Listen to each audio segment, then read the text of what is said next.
അസ്സലാമു അലൈക്കും വറഹ്മത്തുള്ളാഹി തആല വബറകാതുഹു. നമ്മൾ ഇന്ന് പറയാൻ പോകുന്നത് 5ാം ക്ലാസ്സിലെ ഫിഖ്ഹിലെ 1ാം പാഠമാണ്. ബിസ്മില്ലാഹിർ റഹ്മാനിർ റഹീം. അൽ അഹ്കാമുശ് ശർഇയ്യ. പരിശുദ്ധ ദീനിൻ്റെ വിധികൾക്കാണ് അൽ അഹ്കാമുൽ ശർഇയ്യ എന്ന് പറയുന്നത്.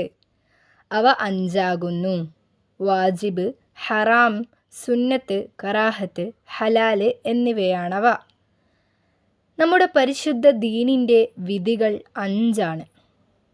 അതിൽ 1ാമത്തത് അൽ വാജിബ്, ചെയ്താൽ പ്രതിഫലവും ഒഴിവാക്കിയാൽ ശിക്ഷയും ഉള്ളത്. വാജിബിന് ഫർള് എന്നും പേരുണ്ട്. ഫർള് 2 വിധമാണ്. ഒന്ന് ഫർള് ഐൻ, ഓരോ മുകല്ലഫിനും നിർബന്ധമായത്. 5 വഖ്ത് നിസ്കാരം, റമദാനിലെ നോമ്പ് പോലെയുള്ളവ അതിൽപ്പെട്ടതാണ്. 2 ഫർള് കിഫായ, സമൂഹത്തിൽ നിന്ന് ചിലർ ചെയ്താൽ എല്ലാവരും ശിക്ഷയിൽ നിന്ന് ഒഴിവാകുന്നതും ആരും ചെയ്തില്ലെങ്കിൽ എല്ലാവരും കുറ്റക്കാരാകുന്നതും. ഉദാഹരണം മയ്യിത്ത് നിസ്കാരം. ഫർള് 2 വിധമുണ്ട്. അതിൽ 1ാമത്തത് നമ്മൾ പറഞ്ഞു ഫർള് ഐൻ, അത് ഓരോരുത്തർക്കും നിർബന്ധമായത്. 5 വഖ്ത് നിസ്കാരം ഓരോരുത്തർക്കും നിർബന്ധമായതാണ്. എന്നാൽ ഫർള് കിഫായ എന്നുള്ളത് സമൂഹത്തിൽ നിന്ന് ഒരാൾ ചെയ്തിട്ടുണ്ടെങ്കിൽ ആരും കുറ്റക്കാരാവില്ല. എന്നാൽ ആരും ചെയ്തില്ലെങ്കിൽ എല്ലാവരും കുറ്റക്കാരാകുകയും ചെയ്യും. 2ാമത്തത് ഹറാം, ചെയ്താൽ ശിക്ഷയുള്ളതും ഒഴിവാക്കിയാൽ കൂലിയുള്ളതും. ഉദാഹരണം മദ്യപാനം.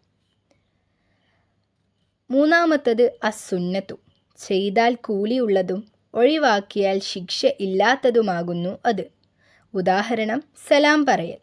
സുന്നത്ത് നമുക്ക് ഒഴിവാക്കിയാൽ കുറ്റമില്ല, പക്ഷെ ചെയ്താൽ കൂലിയുള്ളതാണ്.